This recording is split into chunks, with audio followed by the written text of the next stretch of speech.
Thank you for inviting me and Deneen here today to speak to you in Mississippi.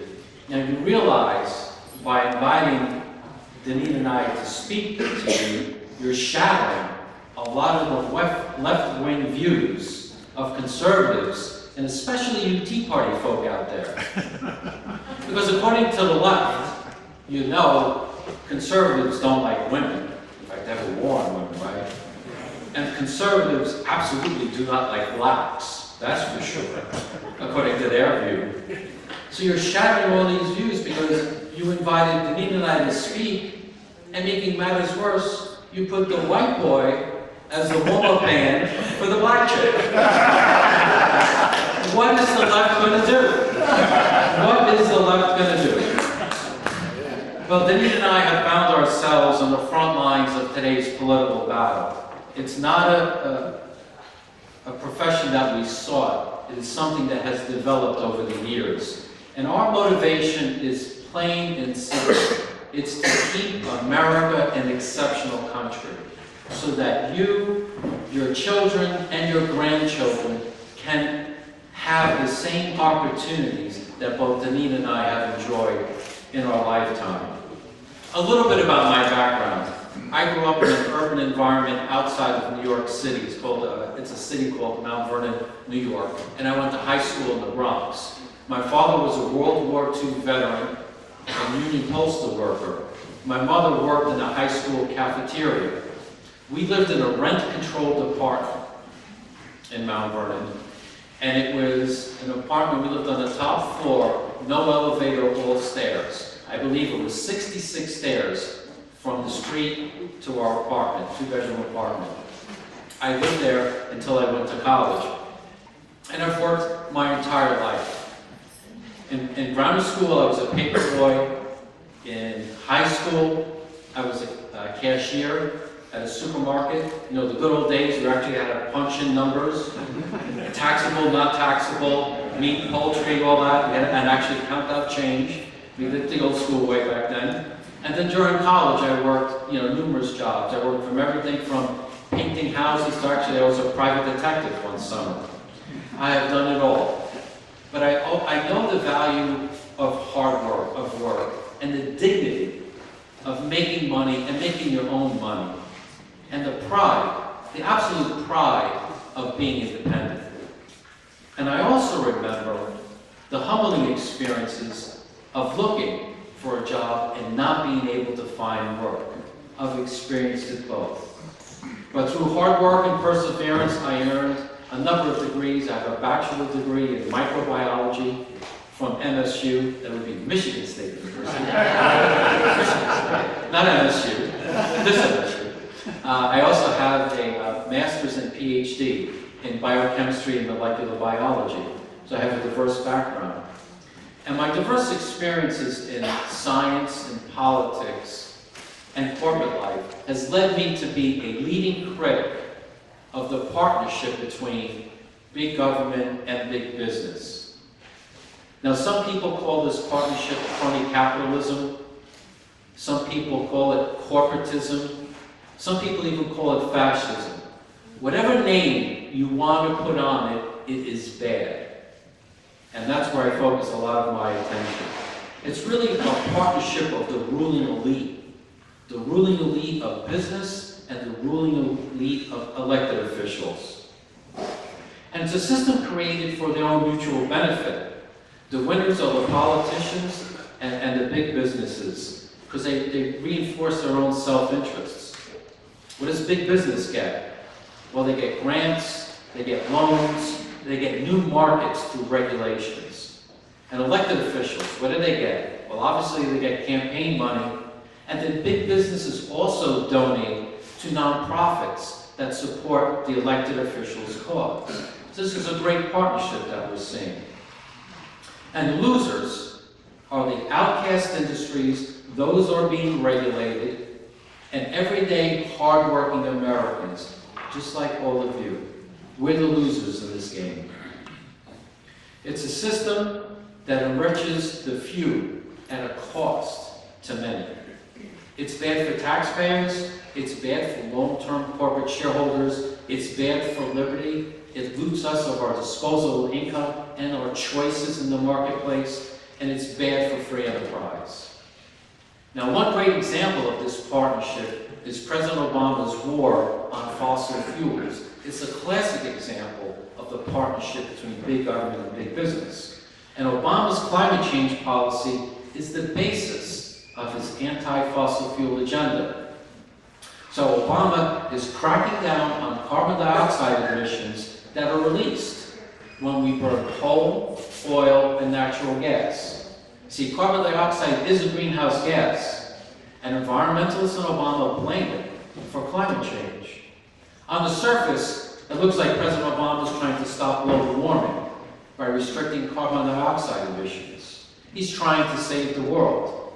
However, on closer inspection, you see the real agenda has nothing to do about the environment. Absolutely nothing. First, the amount of carbon dioxide in the atmosphere has grown over the years. It has absolutely gone higher. But the Earth's temperature has not increased in 15 years. So that would be a problem, wouldn't it? If you listen to Al Gore, he will tell you that we're going to have catastrophic climate change because of these carbon emissions. Well, guess what? It's not happening according to their plan. Second, put the science aside. Most important, even according to the Environmental Protection Agency, if they were to eliminate emissions from greenhouse gases from coal-fired power plants, it would have no impact on worldwide carbon emissions or on climate change. So we're smart people. Why is this happening? It's going to have no impact on the environment. You see, Obama's real goal in climate is use climate change to enrich his big business allies and his billionaire donor friends. That's the real agenda. I'm talking about the technologies that they are ramming down our throats. Solar energy, wind energy, carbon dioxide capture technology, and electric cars. So from the White House, President Obama is picking winners and losers, and by decree, he is doing this. Now remember, about $90 billion from Obama's stimulus plan, $90 billion, went to green energy technologies. $90 billion. And you recall some of those went bankrupt, like Solyndra. Those are the winners. Now the losers. One of the biggest losers is the coal industry. And Mississippi, you're a casualty in Obama's war on coal.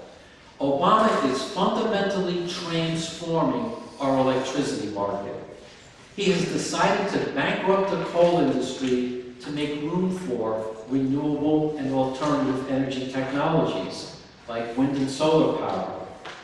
In Obama's zero-sum game, we the people lose and his big business allies win. Now, high energy prices are harmful to the economy.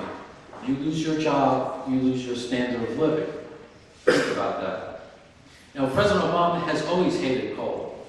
In 2008, when he was running for president, he said this cap-and-trade plan would make electricity prices skyrocket. He promised that. And he also said that if a utility was to build coal, they could, but they would likely go bankrupt. Bankruptcy and electricity prices skyrocketing. That was President Obama's promise. And he has done everything possible to make his dream come true. After he was elected, he pushed for this cap-and-trade legislation, which would have capped carbon dioxide emissions. The good news is, because of good people like you, the Senate did not go along, did not pass the cap-and-trade plan. Now, killing cap-and-trade through our representative government should have been the end of the story. It should have been the end. That's the way our republic works. But tragically, Obama doesn't care what we the people think. He doesn't care about the republic, and he really doesn't care about the Constitution. His only agenda is the radical agenda, and in this case, making electricity prices skyrocket. After cap-and-trade failed, Obama arrogantly said there is more than one way to skin a cat, meaning there's more than one way to bankrupt the coal industry. So Obama has circumvented Congress, circumvented our representatives in Congress, and is using the Environmental Protection Agency to bankrupt the coal industry. EPA, the Environmental Protection Agency, has issued a number of rules. The cross-state air pollution rule, the utility map rule, which will cost about $10 billion a year, and the greenhouse gas rule, which will essentially ban the construction of new coal-fired power plants. Now, under EPA's greenhouse gas rule, utilities would be forced to use a costly technology that captures carbon dioxide and buries it under the ground. It's called carbon capture and sequestration technology. That's the only way a coal plant will be allowed to be built in the future, is using this technology. And it turns out, Mississippi, you're a guinea pig in this great experiment of carbon capture technology. Because Mississippi Power's plant in Kemper County, Mississippi, uses this EPA-mandated technology. You're the guinea pig. So what's wrong with this new facility? What's wrong with this new technology? Well, let's just start with the cost. The power plant is way over budget. In fact, twice the times over budget. It was estimated to be about $2.5 billion. It is now about $5 billion. Now, who's going to pay for this plant? Want to take a guess? Look around. Look around. Ratepayers in Mississippi are going to be paying for this plant. In fact, about $2.8 billion worth of that cost is being passed on to the people of Mississippi in terms of their higher rates. And in fact, it's happening now. Mississippi Power got a 15% increase in utility rates last year, and I believe they got another 3% this year. Of course, we shouldn't be surprised about any of this, because recently a Department of Energy official testified that electricity prices using this technology would be 80% higher. They knew it, and yet they rammed it down their throats. Now, the damage to the coal industry has been devastating. It's estimated that about 330 coal-fired power plants will be closing throughout the United States. And the amount of electricity from coal used to be about 46%. It's now in the upper 30s. And Obama's war on coal is devastating the coal mining companies, their stocks. Patriot Coal went bankrupt. Peabody Coal, in 2011, that stock sold for $70 a share. In my notes it says 17. Yesterday it was 16. That's a drop in about 77% of value. And that's how fast it dropped. James River Coal, in 2011, sold for $25 a share. It was 75 cents a couple of weeks ago. I haven't looked today. Alpha Natural Resources sold for $65 a share. Last time I looked, it was about $4 a share, down over 92%. Obama's war on coal is devastating the entire coal industry. And yes, electricity prices will skyrocket. As conservatives, we know when you reduce supply, prices can only go up. And it's taking a toll in terms of a lack of energy diversity. Natural gas is great, but you want diversity. You want to be able to pick the lowest priced energy when it's available. That's not happening. And in fact, this winter's cold has exposed the limitations of this war on coal. Because natural gas is used now to heat both homes and generate electricity. And the recent cold has made natural gas prices spike higher. And in fact, in the Midwest, utilities asked their customers to turn down their electricity, to turn down their heat in order to save energy. In fact, American Electric Power Utility in the Midwest said 90% of the coal units that are going to be closed were relied on to keep the power going. So what's going to happen when these power plants come offline? What's going to happen? This is happening right in front of us. And these actions will be harming you and your family. Because higher energy prices will drain your disposable income, it will lower your standard of living, and force manufacturing jobs overseas. You know, it's tragic, but the lower your income is, the more high energy prices harm you, because a larger chunk of your personal budget goes to paying for utilities and gasoline. So while the political left likes to talk again about the war on women, in reality, Obama's policies is a war on the poor people. And in fact, today, or yesterday, in the New York Times, there's a story about how Social Security recipients, people on fixed incomes, are being harmed by these skyrocketing electricity prices. So it's harming those who least can afford to pay. Now, the Environmental Protection Agency is being the main weapon in this war on coal. And if you really look at it, the EPA is your enemy and it's my enemy. The EPA is not a neutral body looking for sound science and a deliberation and then a regulation. That's not what the EPA is.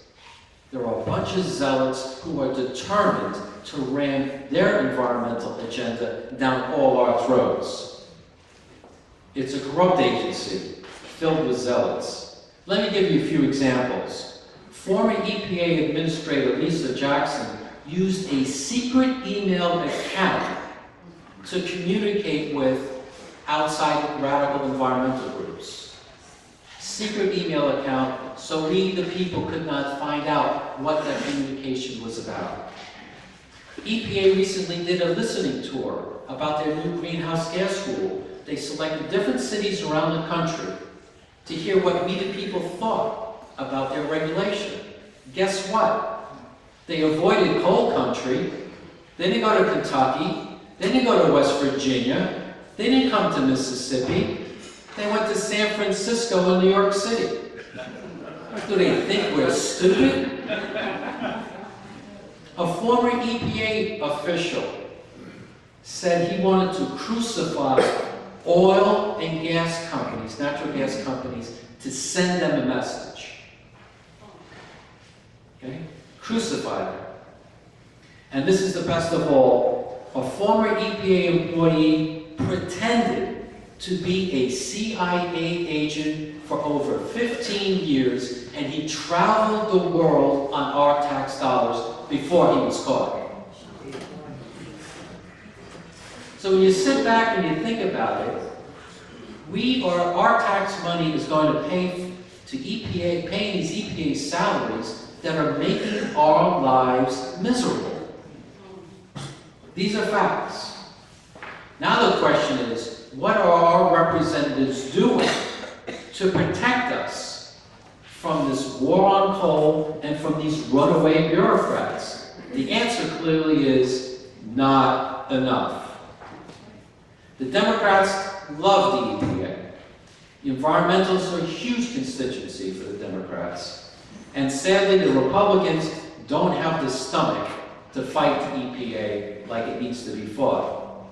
In fact, in the recent budget deal, the Republicans even failed us. They tried to include language that would end EPA's regulation, the greenhouse gas regulation, but they caved to Democratic pressure. They gave up. And this year's spending bill, the one that was recently passed, Obama's climate change agenda is largely intact in terms of funding, and so is the EPA. So our representatives are not representing our interests. And, locally one has to ask, what's Senator Cochran doing to protect us from the EPA and the Kemper County power plant, right? Answer, not enough. Cochran did not lead the charge to defund the EPA. And it turns out when it comes to carbon capture, this new technology, Mr. Cochran got a $2 billion amendment in one of the spending bills to fund carbon capture technology. So apparently Mr. Cochran loves carbon capture. To summarize, President Obama is using the Environmental Protection Agency to harm you and to harm your families. Now personally, I think you'll join me on this, I think it's outrageous for a government to pick winners and losers. On the basis, that's outrageous.